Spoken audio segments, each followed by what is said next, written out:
When Diana Mitchell was arrested in front of her 10-year-old daughter, accused of crimes she didn't commit, the officers thought their plan was foolproof. But this mother's fight uncovered corruption that ran deeper than anyone imagined. What happened next shocked everyone.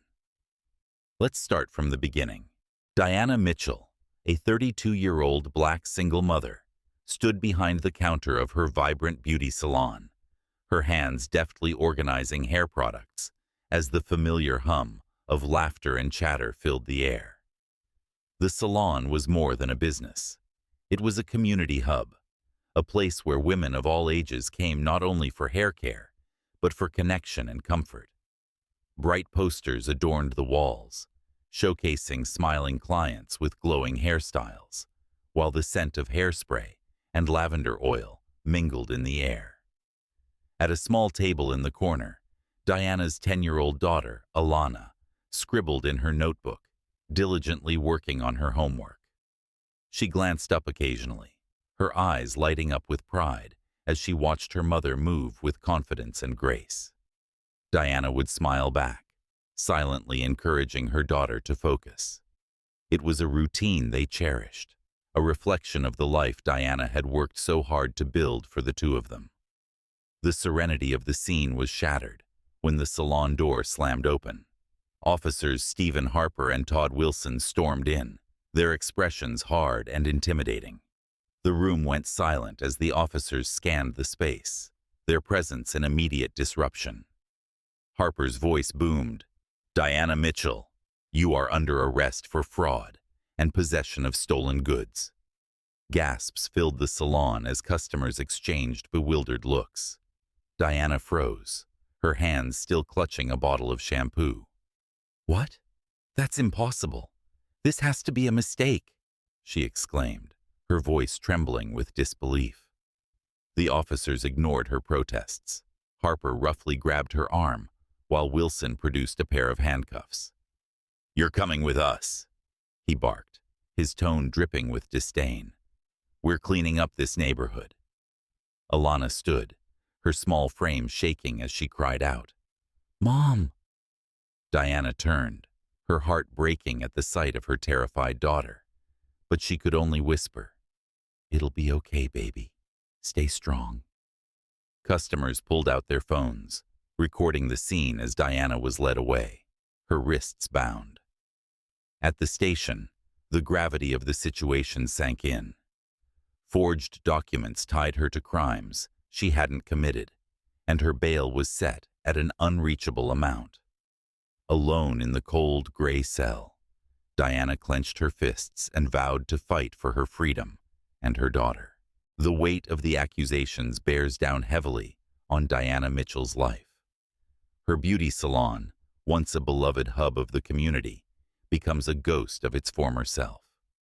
Customers, wary of the stigma surrounding her arrest, begin to stay away. The vibrant conversations and laughter that used to echo through the salon are replaced by silence. Soon, Diana is forced to close its doors. The sight of the shuttered windows and faded sign is a painful reminder of everything she's worked for slipping away. Gossip spreads like wildfire. Some former clients whisper about the accusations as though they are fact, their support replaced by suspicion. "I always wondered how she managed that business," someone murmurs at a local diner. For Diana, every rumor is another blow, isolating her further from the community she once served. Despite the crushing loss and humiliation, she refuses to succumb to despair. With what little money she has left, Diana hires Michael Sanders, a sharp, tenacious attorney with a reputation for uncovering the truth. From their first meeting, Michael is struck by her determination and unwavering insistence on her innocence. As he begins digging into the case, Michael uncovers glaring discrepancies. The signatures on the incriminating documents are sloppy imitations, and timestamps place Diana at the salon during the alleged crimes. Each inconsistency strengthens Michael's belief in her innocence. Meanwhile, Alana, heartbroken but resolute, takes matters into her own hands. Using social media, she starts sharing heartfelt videos about her mother's plight. Her sincerity and vulnerability resonate with viewers, drawing attention from local journalist Rachel Carter. Intrigued, Rachel begins her own investigation into the case. Rachel's digging leads her to a shocking revelation. Officers Harper and Wilson have been working in tandem with Greg Mason, a wealthy real estate developer. Mason has been systematically buying up properties in Diana's neighborhood, targeting small businesses like hers. Evidence emerges that Mason has been leveraging the police to intimidate and falsely charge business owners who refuse to sell. As the pieces fall into place, Rachel realizes the extent of the corruption, setting the stage for a battle that could shake the entire community. The courtroom buzzes with tension as Diana Mitchell's trial begins. Every seat is filled, with community members, journalists, and curious onlookers crowding in to witness what has become the most talked-about case in the area. Diana sits at the defendant's table, her face calm and composed, though her hands grip the table tightly. Inside, she wrestles with a storm of emotions, fear, frustration, and a glimmer of hope that the truth might prevail. The prosecution opens confidently. The district attorney, an arrogant figure with a smirk that seems permanently etched on his face, presents the fabricated evidence as though it were irrefutable. Photographs, forged documents, and dubious financial records are displayed for the jury. Harper and Wilson take the stand, their testimonies polished and coordinated. They paint Diana as a calculating criminal who used her salon as a front for illegal activities. Their lies sting, but Diana remains resolute, her faith placed in her lawyer, Michael Sanders.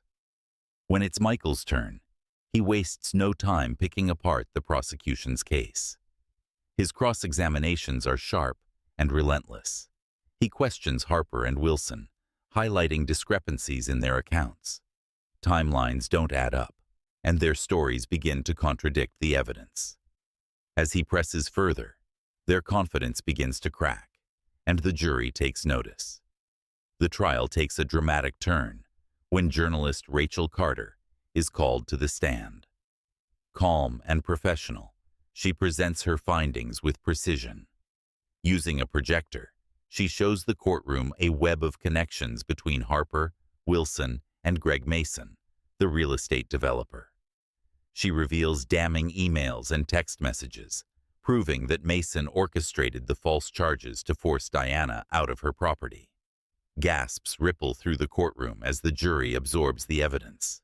The climax comes when a former police officer, visibly nervous but determined, steps forward to testify.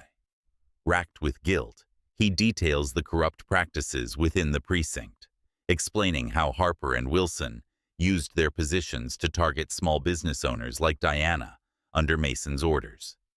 His testimony is the final blow, solidifying the case against the officers and Mason. The once confident prosecution now sits in stunned silence as the weight of the truth sinks in. The air in the courtroom is heavy with anticipation as the judge delivers the verdict. "Not guilty," he declares, his voice firm and resolute. The evidence presented against Diana Mitchell was riddled with misconduct, and justice demands her exoneration. A collective gasp ripples through the room, quickly followed by a wave of cheers from Diana's supporters. Tears stream down her face as the weight of the injustice she endured begins to lift. The celebration is cut short as officers approach Stephen Harper and Todd Wilson. Their smug demeanor crumbles as they are handcuffed in front of the packed courtroom, their pale faces betraying their fear. Greg Mason, the developer who masterminded the scheme, sits in stunned silence as the judge announces charges of conspiracy and bribery against him. Cameras flash, capturing the downfall of the powerful figures who sought to destroy Diana's life for profit. Outside the courthouse, Diana is greeted by a crowd of supporters. Her name is chanted as friends, Neighbors and strangers rally around her, inspired by her unrelenting fight for justice. Alana, standing by her side, beams with pride. Her social media campaign not only raised funds, but also sparked widespread awareness of the corruption in their community. With the help of donations and volunteer efforts, Diana reopens her beauty salon. The once shuttered doors now symbolize resilience and hope, adorned with a new sign reading, "Diana's Place, a community united." Customers return in droves, and the salon once again becomes a thriving hub of laughter and connection. At a community event celebrating her victory, Diana takes the stage. Dressed in a simple yet elegant outfit, she speaks with unwavering conviction. "This isn't just about me," she says, her voice carrying over the crowd. "It's about standing up to injustice and fighting for what's right, no matter the cost. Together, we've proven that truth and perseverance can triumph over corruption." As Diana hugs Alana, the crowd erupts into thunderous applause. Though the scars of her ordeal remain, Diana stands taller than ever, a beacon of hope for her community and a testament to the power of courage and unity. Her story becomes a rallying cry for others, igniting a movement that echoes far beyond her neighborhood.